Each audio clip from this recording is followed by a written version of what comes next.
Zoti Dyshniku, si e shikoni këtë fushatë elektorale dhe sa klasa politike ka në programin e saj, por dhe në ato që artikulon çdo ditë interesin kombëtar, apo është duke punuar kundër këtij interesi?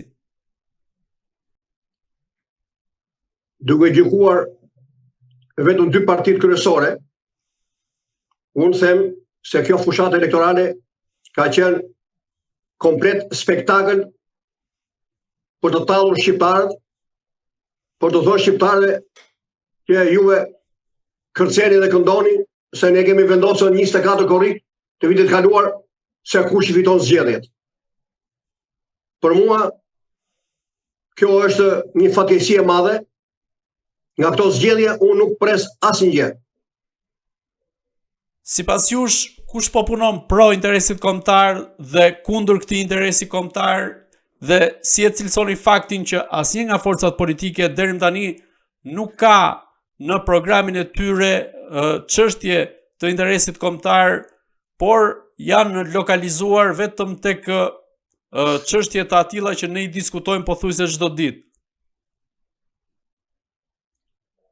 Forcat kryesore politike, po dhe shumë forcat të tjera që janë të lidhura, kanë qenë të lidhura me to gjatë 35 vjetëve, artikulojnë probleme të dorës së dytë, probleme populiste, jo pensioni minimal, jo rroga minimale, loze shumë me pensionin dhe rrogën mesatare që janë lojra fjalësh që asnjëri s'kupton asgjë nga ato.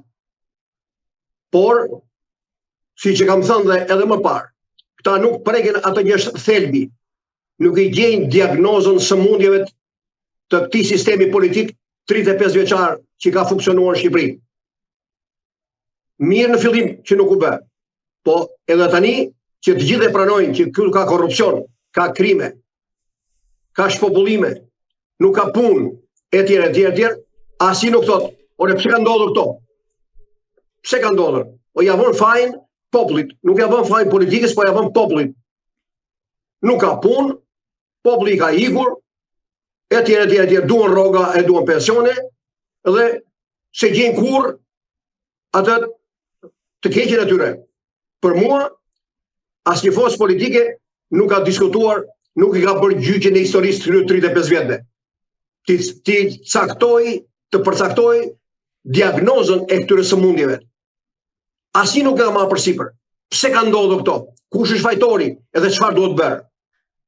Dhe e dyta, nuk është marrë asnjëherë, ore, mirë deri sot kemi ecur si ujkur në mjegull, por çfarë modeli shteti do marrin përvojën neve për të ndërtuar Shqipërinë, se deri tash është bërë rumpall.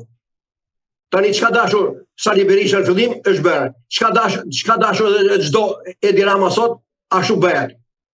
Tu nuk ka asgjë, sepse këtu mungon në kushtetut, mungon ndarja pushteteve. Pra këtu ne kemi defekte të mëdha, kemi defekte shumë të mëdha, kushtetuese dhe morale në politikën shqiptare. Kështu që ajo u përfundua me 24 korrik, ku përfundimisht u vendos pushtimi i Shqipërisë nga dy forca politike, PDPS, dhe u vendos që zgjedhjet të bëhen, votimet të bëhen me lista të mbyllura.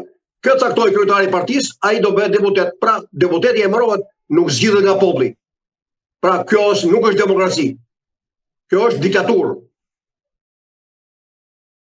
Zoti Dyshniku, Edi Rama artikulon shpesh antarësimin në Bashkimin Evropian, por edhe marrjen e pasaportës pas këtij antarësimi që sipas tij mund të ndodhë në vitin 2030. Ju sa e besoni një gjë të tillë dhe sa pro-europian, por nga ana tjetër dhe sa pro-amerikan është Edi Rama?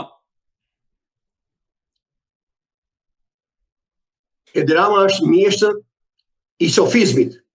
Ai bën lojra fjalësh sepse mendon se ka të bëjë me shumicën dërmuese të votuesve të tij që janë pensionistë, që kanë ulur kokën dhe mjaftohen me një pension minimal të kooperativës bujqësore. Dhe këta i ka të nështruar duke gënjur. Por Edi Rama është mjeshtër edhe në sferën e jashtme politike. Ai propagandon me të madhe, ashtu si dhe Sali Berisha. E konsiderojnë e mburrin Shtetet e Bashkuara të Amerikës si kampionin e demokracisë në botë. Ashtu siç kanë thënë dhe thonë se do ta bëjmë Shqipërinë si gjithë Evropa. Edhe ajo posatorta që thotë ky evropiane është pjesë e kësaj propagande, që për mua është komplet djallëzore, e pavërtet mashtruese. Lidhur me këtë, Edi Rama nuk ka javë, nuk ka muaj që mos i hipi avionit e të bredhin në 4 anët e botës. Ai shpesh për të mbrojtur, për të justifikuar mburrjet që i bën Shtetet e Bashkuara të Amerikës, ai bredh çdo muaj shkon në Amerikë, gjen raste për bërë takime të ndryshme, politike, private, takime me biznese të ndryshme, gjoja sikur po punon për Shqipërinë. Por qoftë në Amerikë, qoftë dhe në Evropë, qoftë dhe në gjithë vendet e tjera të botës, ky bredh përfshirë edhe me charter, ky në Shqipëri nuk ka prur asgjë për interesat e popullit shqiptar. Pra e burr Amerikën si kampionit demokracisë dhe shtetit ligjor, por ama nga përvoja e demokracisë amerikane, ky nuk ka prur në Shqipëri as edhe një elementin më të vogël. Nisur nga këto, unë Edi Ramën e konsideroj që është një anti-amerikan, ashtu si është dhe anti-evropian, pavarësisht nga retorikën që përdor ky, mashtruese, falso. Pse them këtë? Sepse Edi Rama, për të justifikuar dhe edhe fshehur dështimet e tija, ky nga bota, qoftë nga Amerika, qoftë nga shtetet evropiane, nuk ka marrë kur në një përvojë pozitive. Po ky i mbulon, retorika e tij është e mbushur vetëm me gjëra negative që ka bota. Konkretisht, ky thot, kudo në botë ka krime dhe korrupsion. As Roma nuk u ndërtuar në një ditë. Në Gjermani vërtet marrin rroga të larta, thot ky, por ama në fund muajit nuk u ngel asnjë dollar apo euro në xhep. Në Gjermani thot, kafja është lëngështeje, kurse në Shqipëri thot, kafja është shumë e mirë. Se po t'ishte kafja e keqe, nuk do rrini kafe të top. Pra ky me mbushjen e kafeve, me sasinë e madhe të kafeve që në botë nuk ekzistojnë, ky e quhet se është një sukses i madh i qeverisë së tij. Ky përdor dhe terma të tjera propagandistike, thot, sheshi Skënderbej thot është shpallur sheshi më i bukur në botë. Tirana thot është shpallur kryeqyteti i rinisë europiane, kryeqyteti i sportit, kryeqyteti i kulturës mesatare. Edhe tur lloj propagandash të ndryshme të tilla që janë komplet mashtrime, komplet pa asnjë vlerë.